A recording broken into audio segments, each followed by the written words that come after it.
Come on, Becky dog. Let's go out to our shop. Becky dog.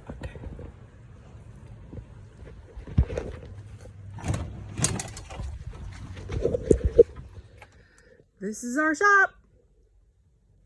Nothing fancy. It's a garage full of fabric. That's a workbench, a little air conditioner, my work table, which is actually a poker table with 4x8 and a cutting board.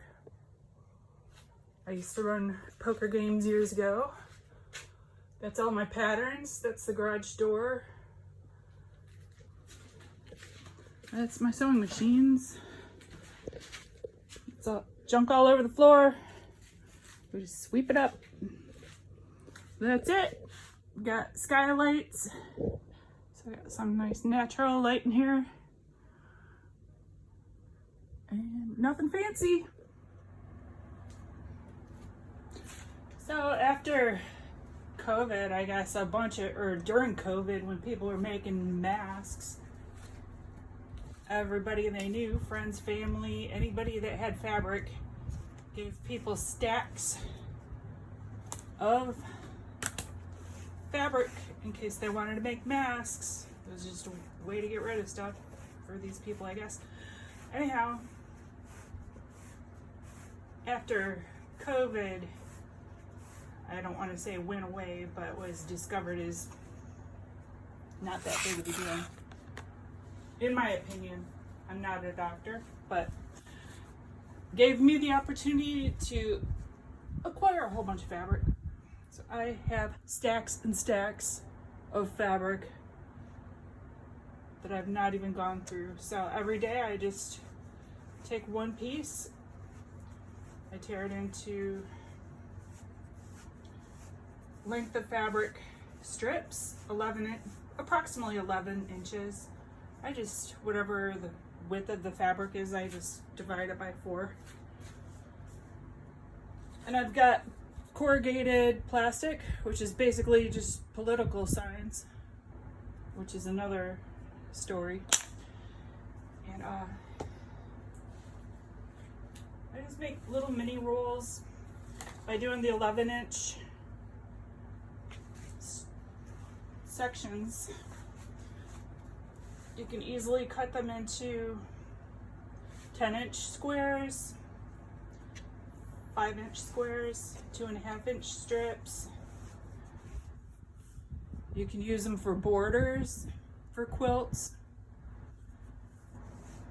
It's easy to peel off one of these sections to do binding, whatever. I just find everything gets used a little bit more efficiently this way. And honestly, full yardage sitting in stacks does not get my creative juices flowing. So this way, if I want to use some of this, just lay it down. Got my 10-inch square ruler. Just cut it off.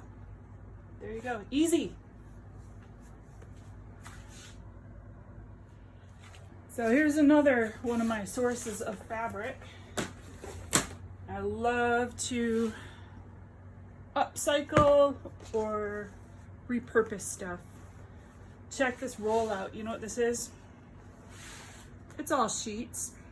It's all 100% cotton sheets. My good friend Jenny, she does Airbnb resets. We're really close to Padre Island, and with the Airbnbs that she resets, if there's even the slightest little stain or mark on the sheets, they have to switch them out. So I have tons of cotton sheets. She gives me poly blend in that nasty microfiber too, but I have other uses for those. So, but I'm not going to do it right now because it'd be boring to watch. But I pretty much take the elastic, rip all the elastic out, and then tear it into 11-inch. Do I do 11-inch or 13-inch? I think I do 13-inch with these. Yeah, these, yeah, for my cottons, I do 13-inch. But I've worked with her a little bit on doing the resets, and as far as laundry, the sheets are not getting constantly bleached. She only really bleaches anything if there's a stain or if there's some discoloration or a problem. And then if that bleaching cannot get rid of the problem, she puts everything in a garbage bag and sends them my way. I am so grateful. So basically my point is that this stuff has not been over bleached. It's been washed several times, but the owners of the Airbnbs really rotate everything out every couple months. So you still have a decent quality of fabric here. And it's just so nice to work with. I know, it's not gonna be compatible with unwashed new fabric, but sometimes I just don't care, especially if I'm making it for myself. Sure, there's gonna be shrinkage issues, whatever. I'm just moving on from that whole thing.